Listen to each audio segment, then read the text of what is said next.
Hello, everyone, and welcome to the Real Positive Girl podcast with me, Sabrina. This is the show that's going to help you become your best self. And today we're talking about, are you taking on too much? But before we jump into that, I do want to invite you to come say hi to me on Instagram.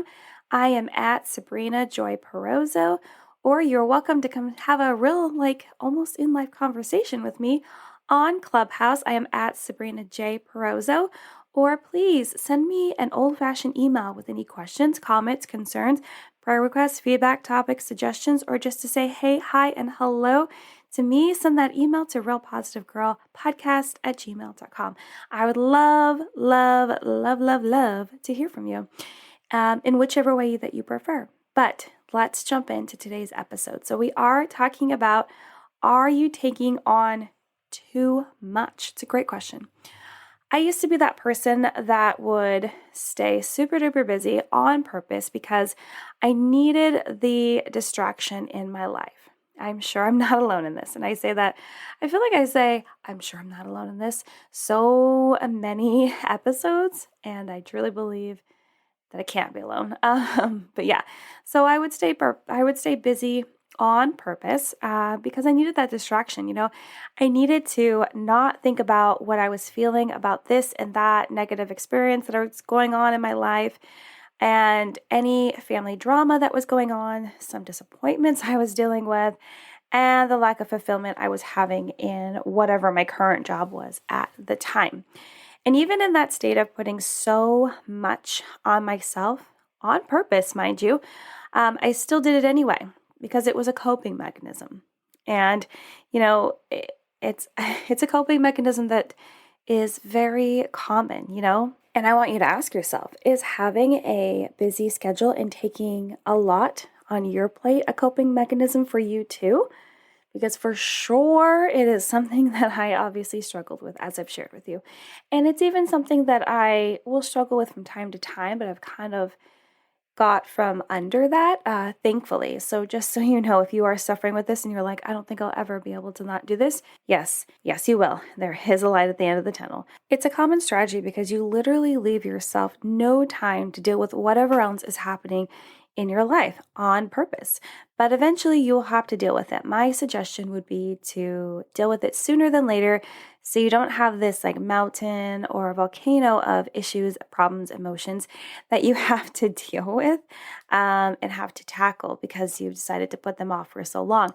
I know it might seem like, no, you're wrong, Sabrina. I just want to deal with it later. I will not say I told you so because that would be rude and insensitive. But I want you to try to heed this advice as much as you can, even if it's just a little bit.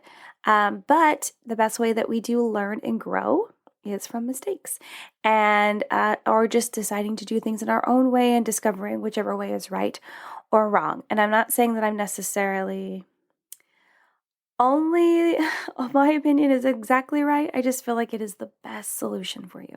So I'm not going to go on and on about that, but I just suggest that you deal with it sooner than later. But back on point, talking about taking on too much. Are you taking on too much just for the sake of needing to be there for everyone else besides yourself? These are deep questions. Are you ready for these questions? Are you taking on too much just for the sake of needing to be there for everyone else besides yourself? Are you saying yes to everything because you want to please others or feel bad because you know no one else is going to step up like you would, right? Or do you suffer from being too proud to ask for help or really see how overbooked you are? If you listen to these questions and you feel like, gosh, you're hitting me directly. Wow. Yeah, I'm doing that on purpose because these are definitely the questions that I wish were asked to me a lot sooner so that I could get out of the mess of just avoiding things and taking too much on my plate because it wasn't helpful or necessary. And I didn't walk away with a trophy or an award or a plaque or anything special to signify how much I was able to take on at once, right? It's just this accolade that, it exists in my mind that gets no recognition. And really, I'm telling you, it didn't do anything for me. So think about those questions and really ask yourself how those come to Jesus moments with yourself and be like, wow, crap. Am I overdoing it? And when you take on too much, you can easily fall down the road of burning yourself out really quickly and even building up resentment for people around you that don't at least offer to help, even though um, you're not going to want it. It's hard for me to say because it's definitely something that I have suffered with. It's like you want to do all these things. You want people to offer to help, but then you're going to turn them down. And a lot of times they know you're going to turn them down too. But it's this whole facade and drama that you have because it makes you feel good that you're like, no, I got this, right? Even when it's not true, you're like, no, I'm cool because you just are doing it for your ego and not really doing it for yourself at all whatsoever. It's this catch-22 kind of thing where you want to look good doing all these things and want people to offer their help, but not actually take it. And it's probably a practice and a habit that we really need to get out of because either you do want help or you're just going to say, no, I don't want help because I'm experiencing control issues, or I want to be able to accomplish this on my own, or, I'm trying to see how far I can push myself. It's like, driving your car when it says it's on empty, but there's still a little bit of gas left in there. And you're like, let's push this to the limit, right? And my experience with actually doing that in real life, and I still do that, and it's a problem, is running out of gas on the freeway like right in Seattle, and it's not fun because in real life, like that was real life, but in your everyday life right now, if you run out of gas on the freeway, like in the midst of all the traffic of your life, it can kind of feel like people are like driving over you though, and may not come to rescue you. Like, I don't know. Let's see, what kind of metaphor can we come up with that would be like a tow truck in this situation? Like you're going to call for help and it may come, but it might not come, especially if you told everyone you don't need help. And so it'd be kind of weird for them to be like, what? No, she always says she doesn't need help. I don't think she needs help. She just wants us to be like, yeah, we'll help. And then she'll be like, oh no, JK, just kidding.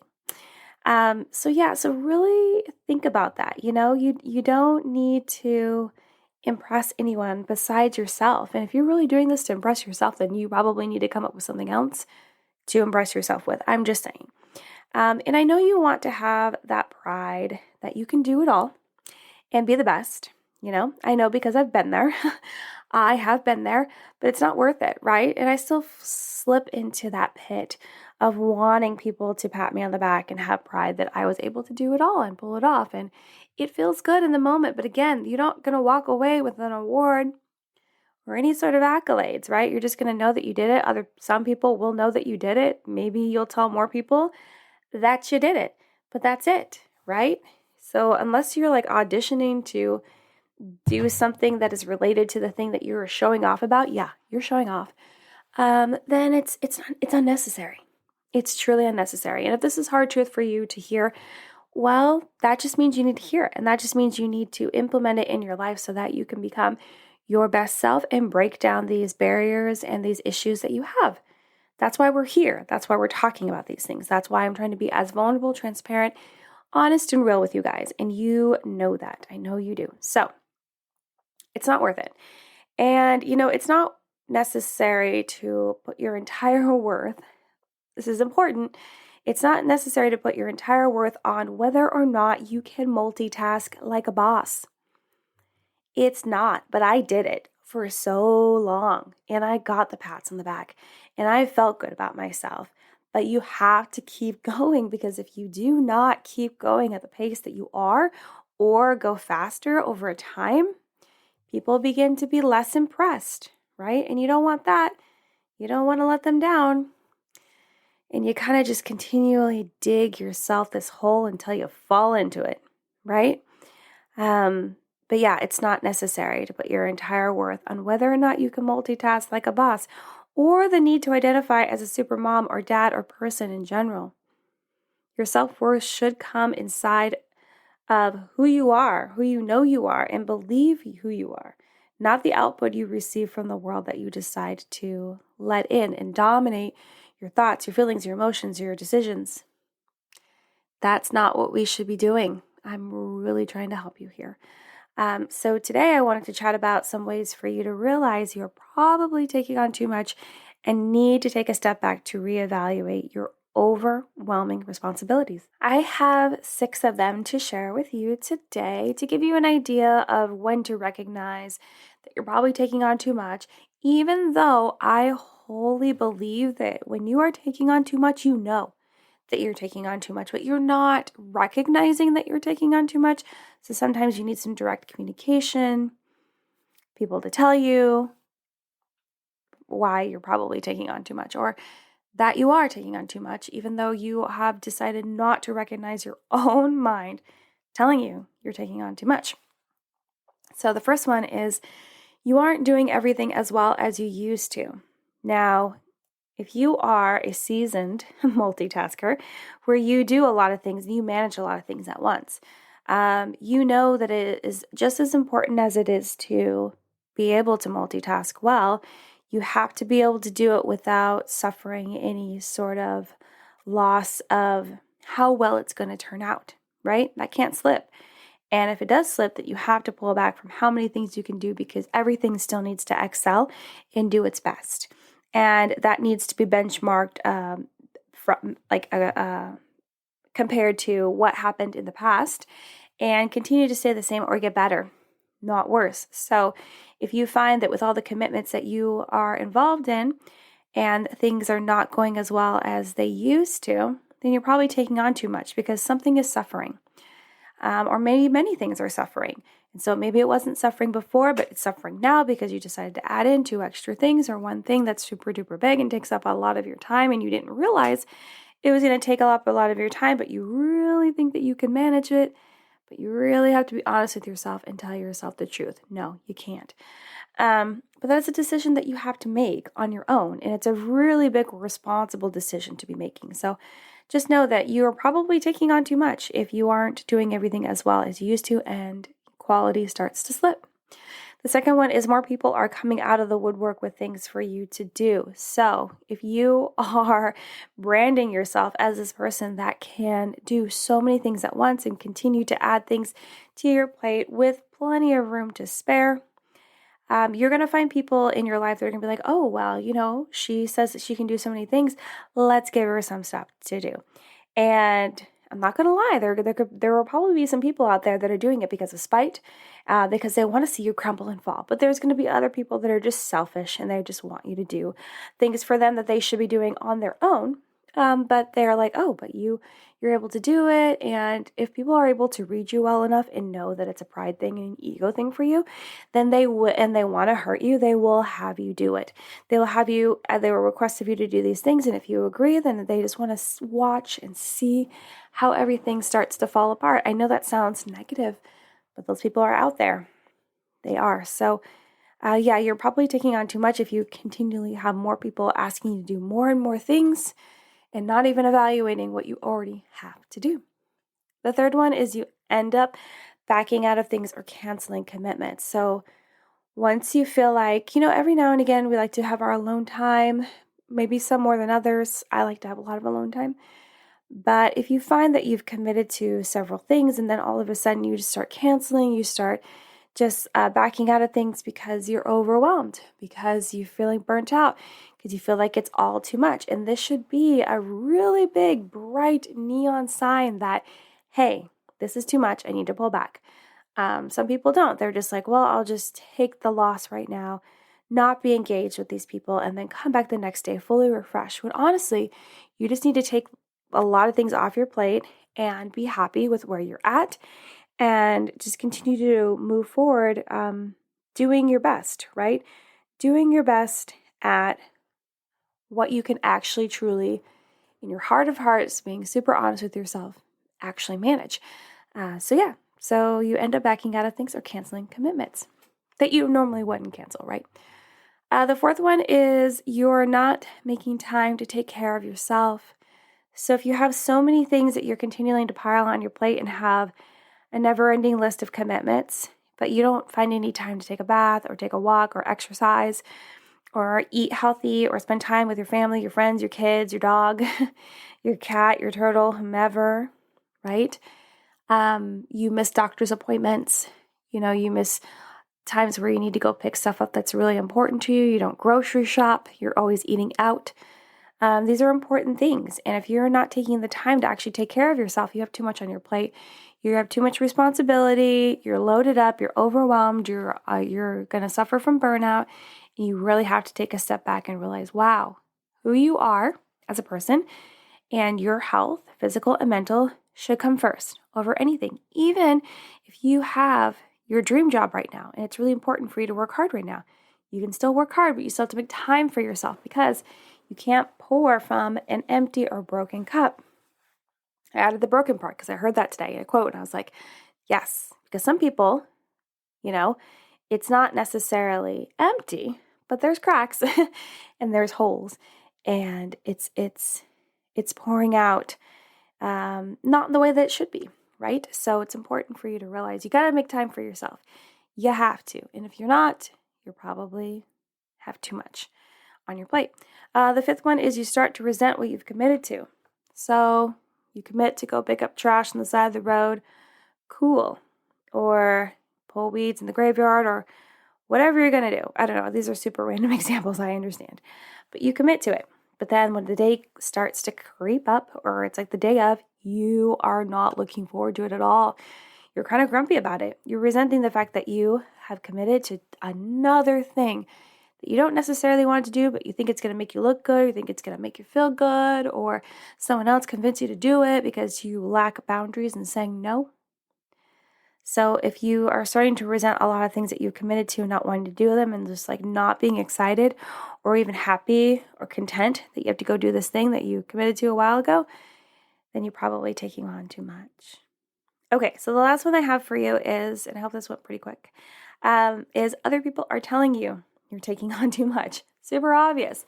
If you have other people in your life that you trust, that you're close to, that you're friends, family with, and they tell you you're taking on too much, a lot of times we don't want to hear that. We're like, no, you're wrong. You don't see it from my end. You don't understand how I'm managing it. I have the best way to manage it, blah, blah, blah, blah, blah. Great, awesome. But no, you're still taking on too much because of all the things that I've mentioned that they might say to you, but also in other observations they're going to make about you. Maybe your personality has changed. Maybe you're like your level of irritation has gone down so significantly that even the littlest things bother the crap out of you. So even spending time with you is not fun anymore because you have too much on your plate and it's affecting everything else in your life. Your relationships, with yourself, with other people, with being able to do things actually well, being overworked and feeling upset with the things that you did commit to and resentful and regret. So it's a lot. It's a lot. So if other people are telling you you're taking on too much, at least take 15 minutes to consider what they're saying and see if it's right or wrong for you. At least. Really think it through. So, and then make your decision. That's all I'm saying. But that's it, you guys. That's all I have to say on asking you the question, are you taking on too much? For me, I feel like I'm taking on a lot right now that I have to take on, but I know it's not going to last forever. So I'm trying to manage it as best I can. My husband's also coming up behind me and helping, and it's great. It's super helpful. We're managing it. I am very aware that it's a lot, but there isn't a light at the end of the tunnel. Some people don't see it that way. They won't want any help, and they don't see a light, and it just seems like it's going to go on forever and ever, and they don't know how to get out. I'm telling you, you can get out. All you have to do is step to the side and be like, listen, I'm getting off this train. I'm jumping off this wagon. I need to take a break. I need to do less stuff. It's not all important stuff. It can't be. It's not. It's really not. So, but yeah, I hope this really helped you. And thank you so much for listening to the Real Positive Girl podcast. Again, with me, Sabrina, helping you become your best self here. That's what I do. Again, come follow me. Come say hi on Instagram at Sabrina Joy Perozzo, or have a real convo with me on Clubhouse at Sabrina J Perozzo. Or send me a great email with any questions, comments, concerns, prayer requests, feedback, topic suggestions, or just say hey, hi, and hello. Tell me. I'd love to hear it. Send that email to realpositivegirlpodcast@gmail.com. So, thank you so much for listening, downloading, sharing the show. You guys are fantastic. Please do not hesitate to contact me in any of the ways that I've listed previously and at the top of the show with any topic suggestions. any questions you want answered. Do you have questions about mental wellness, about how to live your life, how to be your best self? Send me those questions. I will answer them here on the show. I will not mention your name if you're afraid of that. Nope, we can have total anonymity here. But I'd love to dive deep into things that actually really, really super duper matter to you guys. So thank you so much for listening. Have a good one, and I'll see you next time. Bye, guys.